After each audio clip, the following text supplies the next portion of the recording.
Es war ein kalter Wintertag, als der kleine Lukas zum ersten Mal in diesem Jahr den Schnee berührte.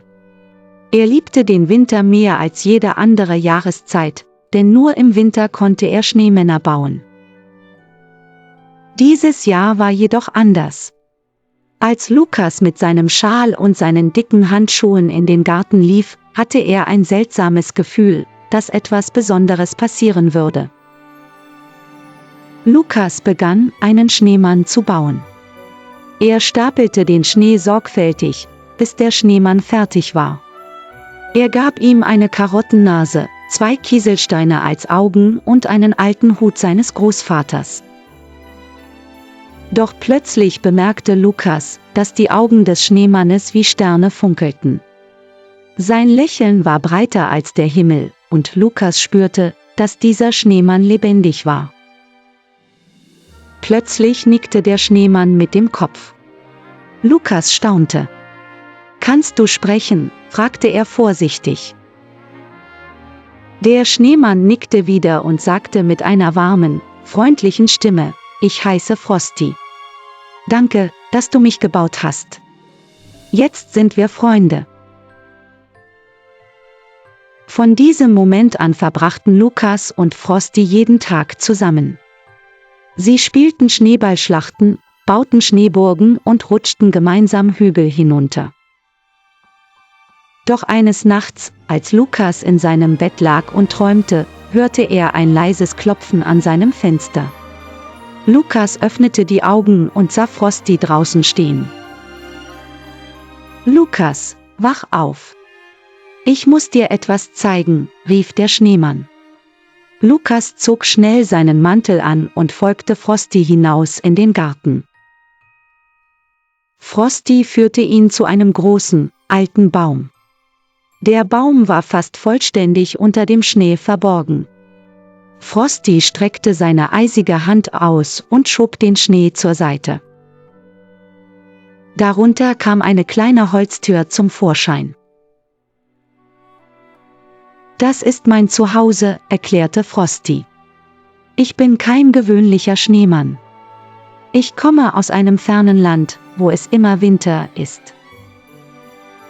Dort leben Schneemenschen wie ich, und wir haben eine wichtige Aufgabe: wir zeigen den Menschen, wie schön der Winter ist und wie wichtig es ist, die Natur zu schützen.« Lukas staunte über Frostys Worte.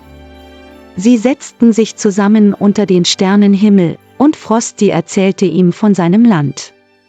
Er sprach von schneebedeckten Bergen, glitzernden Eishöhlen und Tieren, die im ewigen Winter lebten. Frosty lehrte Lukas, wie man die Tiere im Winter füttert und wie man die Natur respektiert. Eines Tages sagte Frosty: »Lukas, möchtest du mein Heimatland sehen?« Lukas war begeistert und nickte eifrig. Gemeinsam stiegen sie in eine magische Schneekutsche, die von einem schnellen, weißen Schneehäschen gezogen wurde. Die Reise war voller Wunder. Sie flogen über glitzernde Wälder, durch eisige Täler und vorbei an schlafenden Bären in Schneehöhlen. Lukas sah Eulen mit schneeweißen Flügeln und kleine Eisfüchse, die spielerisch durch den Schnee sprangen. Als sie Frostys Land erreichten, wurden sie von einer Gruppe Schneemenschen begrüßt. Alle trugen bunte Hüte und hatten Eisblumen in den Händen. Sie feierten ein großes Fest zu Ehren von Lukas und Frosty. Es gab Eiscreme in allen Geschmacksrichtungen, und die Schneemenschen tanzten zu fröhlicher Musik.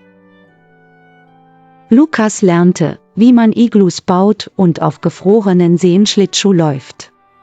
Er freundete sich mit einem kleinen Schneemädchen namens Glimmer an, das ihm viele Geheimnisse über Frostys Land verriet. Doch nach einigen Tagen musste Lukas zurück nach Hause. Frosty begleitete ihn bis zur Schneekutsche und überreichte ihm eine magische Schneeflocke, die niemals schmelzen würde. »Wenn du an mich denkst, halte diese Schneeflocke fest. So bin ich immer bei dir«, sagte Frosty. Zurück zu Hause erzählte Lukas seiner Familie und seinen Freunden von seinem Abenteuer.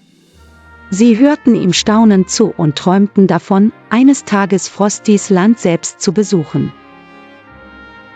Jeden Abend schaute Lukas aus seinem Fenster und hielt die magische Schneeflocke in der Hand. Er lächelte, denn er wusste, dass Frosty sein Freund für immer bleiben würde.